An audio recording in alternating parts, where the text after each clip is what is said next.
So this song is called 30 Years. I wrote it for my sister-in-law. I was on a business trip one time and got a phone call in my hotel room from my wife asking me if I remembered that her sister had given up a child for adoption. And I said, of course I had. And it turned out that the daughter, who was now 30 years old, had reached out and found her mom, was my sister-in-law. So this goes out to Heather.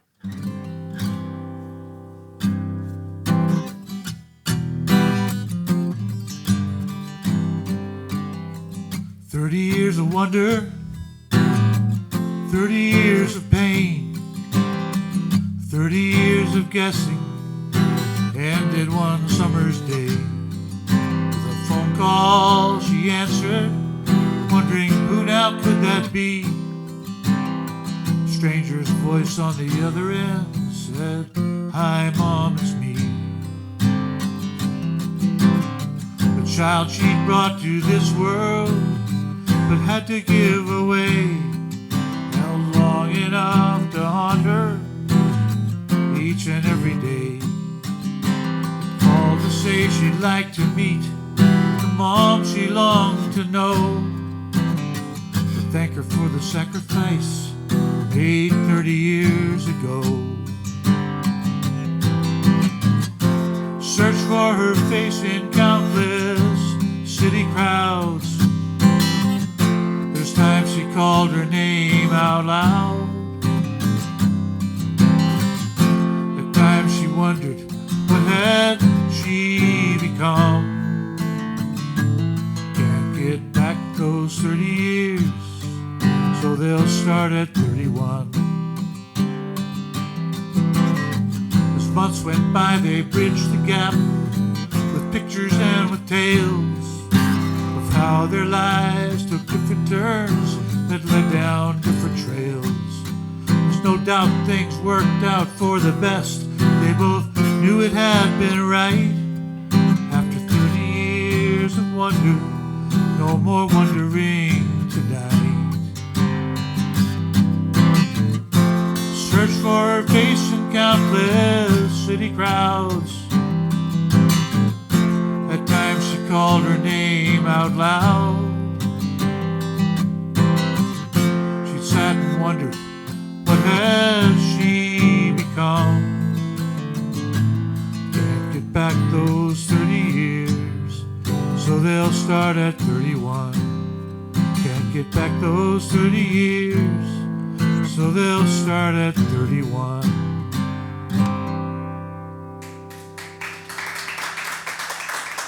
Thank you. That's 30 years. Hey folks, we are here at the Commodore for our After Hours series. I have a special guest with me, Mr. Bill Werthmann is here. Hey, Kaylin. Thank you so Nice to much be for here. being here. You've done a lot in your lifetime already with music, and you're still very involved with it. I've had a long time to do a lot of stuff. Yes, that's another way of putting it. So my first question is just tell us how you even got started. Where did it begin for you for music? The whole music thing? Yeah. I had a brother, an older brother that was a folk singer, mostly in Ontario. So I guess I was influenced a little bit by that. I was a drummer in a rock and roll band when I was a kid, and so all those influences sort of came together. And by the time I was 20, I was a folkie. I had sort of had my fill of the rock and roll days, and wanted to kind of settle into something a little bit more acoustic, a little bit more earthy, a little bit rootsier. So that's where I settled in. And then in the later years, like everybody else, life kind of got away on me, and raised kids, raised a family, had a career, all that kind of stuff. And then later on in that career, I was again searching for that roots. I wanted to become more grounded, and music gave me that place to become more grounded. So I get to participate in music in a lot of different ways in my life, and one of the ways I do that is with a songwriting group, and we get together most Tuesdays via Zoom, and every once in a while we'll challenge each other with a bit of a project. And this particular project one Tuesday night was to write a song based on or including the title of a book. So I looked over at my bookshelf in my living room, and the very first book that I saw was a book called Night Drive. So this is called Night Drive.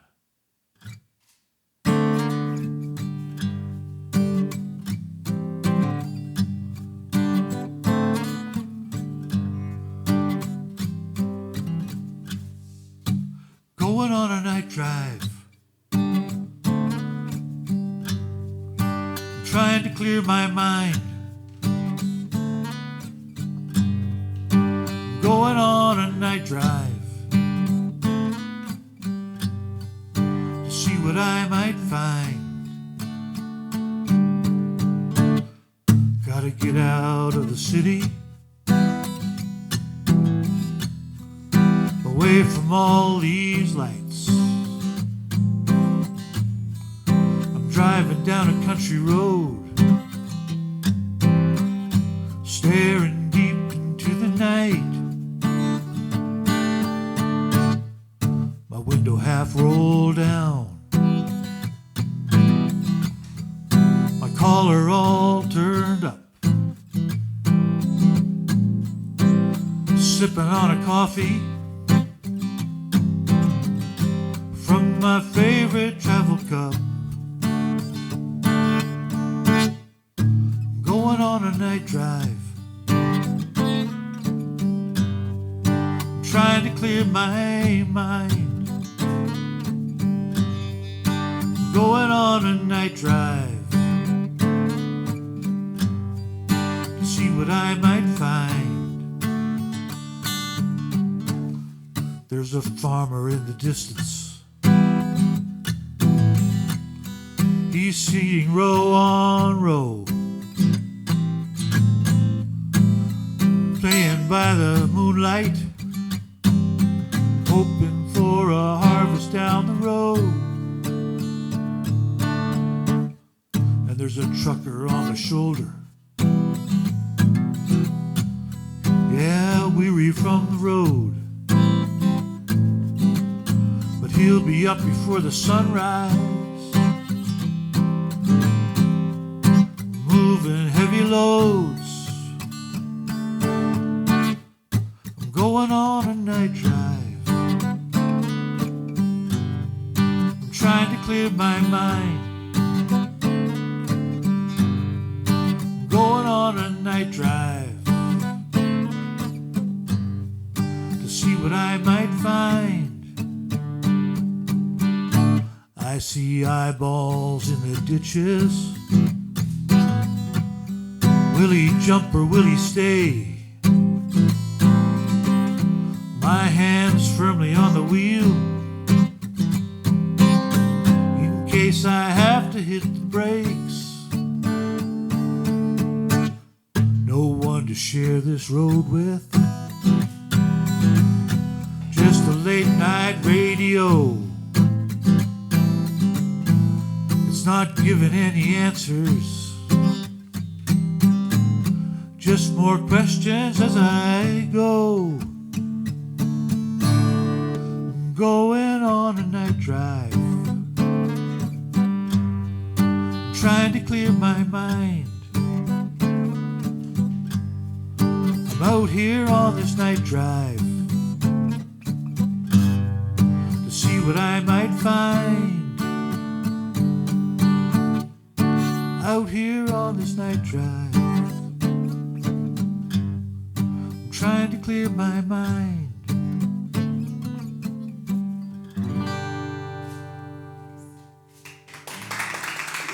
Night Drive.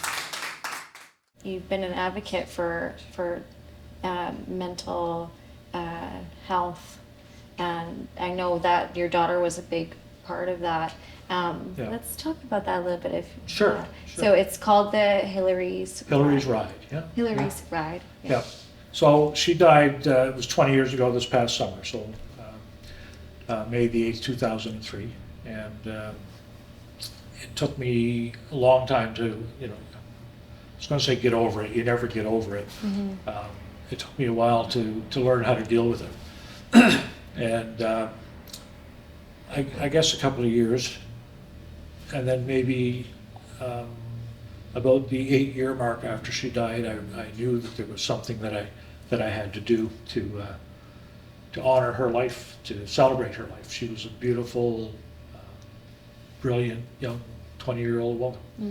Just graduated from Northern Alberta Institute of Technology, and yeah, so life was promising for her, but she suffered from severe depression, and so I had to do something to honor that and even celebrate that, even celebrate the disease, even though that sounds like an odd thing to do.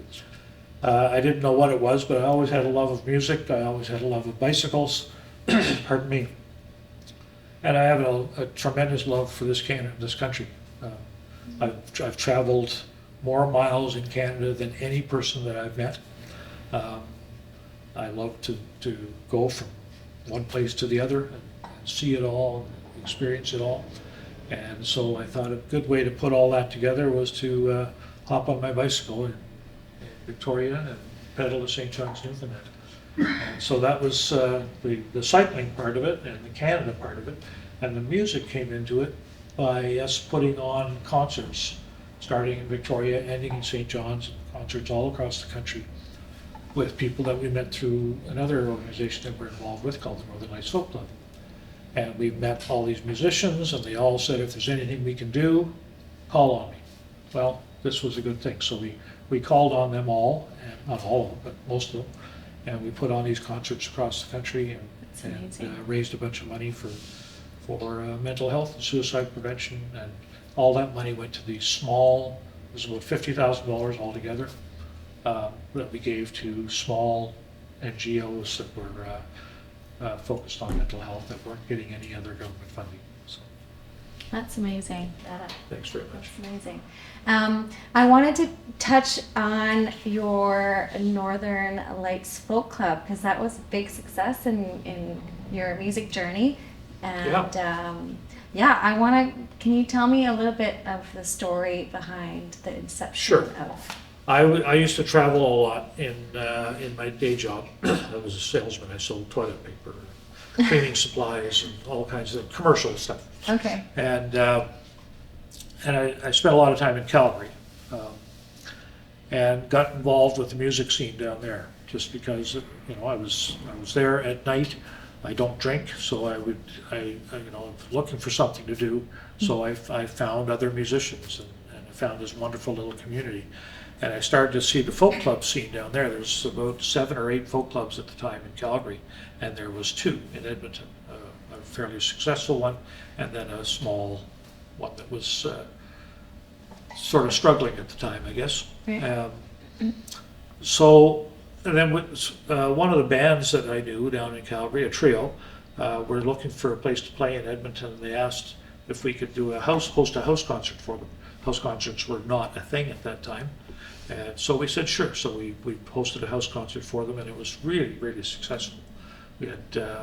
We were told to invite 60 people. We'd probably have 30 show up. We invited 60, and 61 showed up, something like that. Yeah.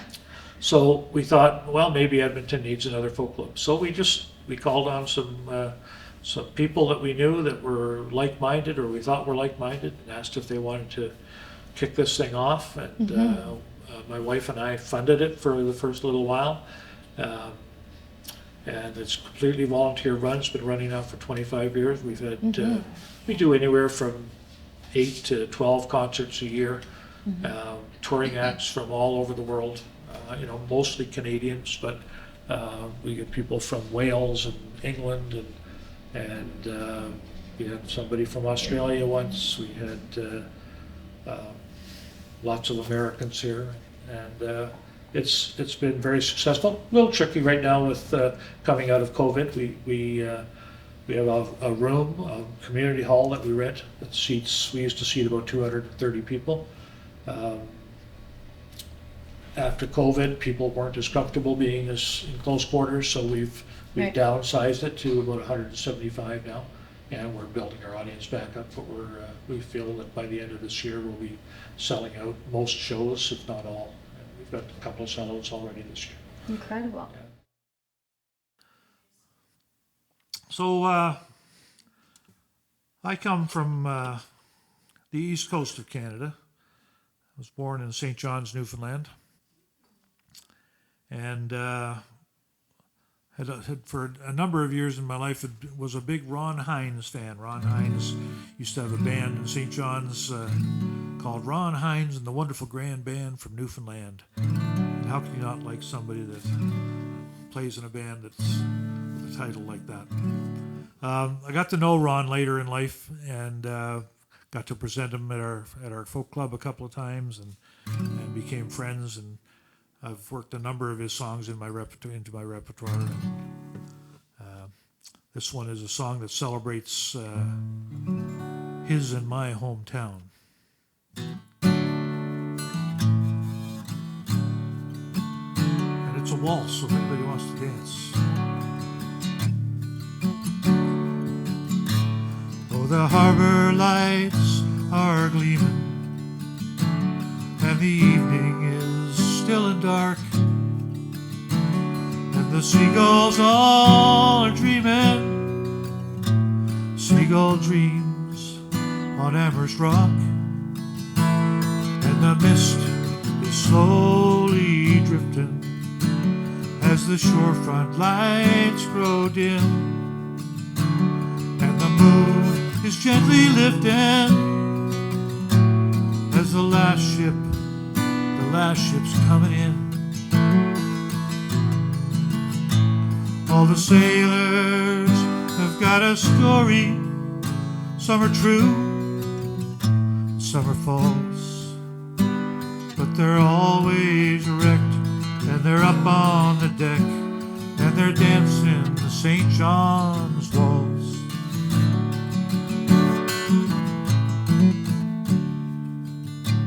Well, we've had our share of history.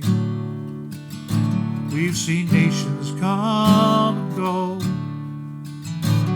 We've seen battles rage over land and stage, 200 years or more, for glory or for freedom, or for country or for king, or for money or fame, but there are no names on the graves where men lie sleeping.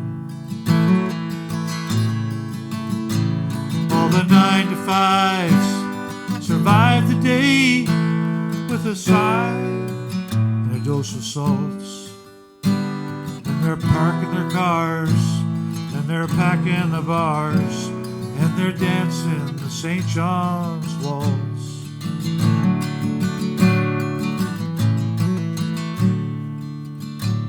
Well, my heart is on the highway, but I'm sold on going to sea, and all the planes will fill the skyway, and all the trains they'll run swift and free. So leave your wayward free to wander, and your restless free to roam. If there's rocks in the bay, if it's old cliche, then you'll find your way back home. But don't question or inquire what's been gained, what's been lost. In a world of romance, don't miss out on the chance to be dancing the St. John's waltz. Yeah, in a world of romance, don't miss out on the chance to be dancing the St. John's waltz.